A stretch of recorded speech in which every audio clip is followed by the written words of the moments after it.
Hi all, இன்றைக்கி ஒரு shopping vlog தான் உங்கள் கூட ஷேர் பண்ணிக்க போகிறேன். அம்மா வீட்டில் கேஸ் ஸ்டவ் கேஸ் போகிற லைன் துருப்பிடிச்சதுனால லீக் ஆகுது அப்படின்றதுனால வேறு கேஸ் ஸ்டவ் சேஞ்ச் பண்ணிடலாம் அப்படின்னு சொல்லிட்டு பிளான் பண்ணி போயிருந்தோம். நாங்கள் எப்போவுமே சாமோன் சாமில் தான் கும்பகோணமில் பர்ச்சேஸ் பண்ணுவோம். ஸோ அங்கே தான் வந்திருந்தோம். கிளாஸ் ஸ்டவ் நான் ப்ரிஃபர் பண்ணல. ஸ்டீல் ஸ்டவ் தான் அம்மா ஆல்ரெடி யூஸ் பண்ணிகிட்டு இருந்தாங்க. ஸோ அதனால் இப்போவுமே அம்மா ஸ்டீல் ஸ்டவ் தான் வேணும் அப்படின்ற மாதிரி சொல்லியிருந்தாங்க. எங்களோட பட்ஜெட் ஒரு 3K அந்த ரேஞ்ச் தான். ஸோ நல்ல சில்வர் அடுப்பை பார்த்தோம். பட் ஆனால் கொஞ்சம் ஸ்ட்ராங்காக இருக்கணும் அப்படின்றது மட்டும்தான் நாங்கள் ப்ரிஃபர் பண்ணோம். ஏன்னா அம்மா ஆஃப்டர் 20 இயர்ஸ்க்கு அப்புறம் இப்போ தான் அடுப்பே பர்ச்சேஸ் பண்ணுறாங்க. நான் ஒரு செகண்ட் ஆர் தேர்ட் படிக்கும்போது எனக்கு ஒரு 7-8 வயசு இருக்கும்போது தான் எங்கள் வீட்டில் ஃபஸ்ட் டைம் கேஸ் கனெக்ஷன் கொடுத்தோம். அப்போ அந்த கேஸ் சிலிண்டரோட சேர்த்து ஒரு அடுப்பு தருவாங்கல்ல, அதுதான் எங்கள் அம்மா இத்தனை நாள் யூஸ் பண்ணிட்டு இருந்தாங்க.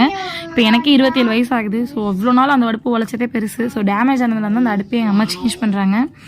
இந்த 3 பர்னர் தான் நாங்கள் யூஸ் பண்ணியிருந்தோம். இது பிரீத்தி சில்வர் 3 பர்னர். ஸோ டிஸ்கவுண்ட்லாம் போக எங்கள் பட்ஜெட்க்கு ஓகேவாக தான் இந்த மாதிரி இருந்தது. 4K ஃபைனல் ப்ரைஸ் பண்ணாங்க. இன்னும் ஒரு இன்ட்ரெஸ்டிங்கான வீடியோ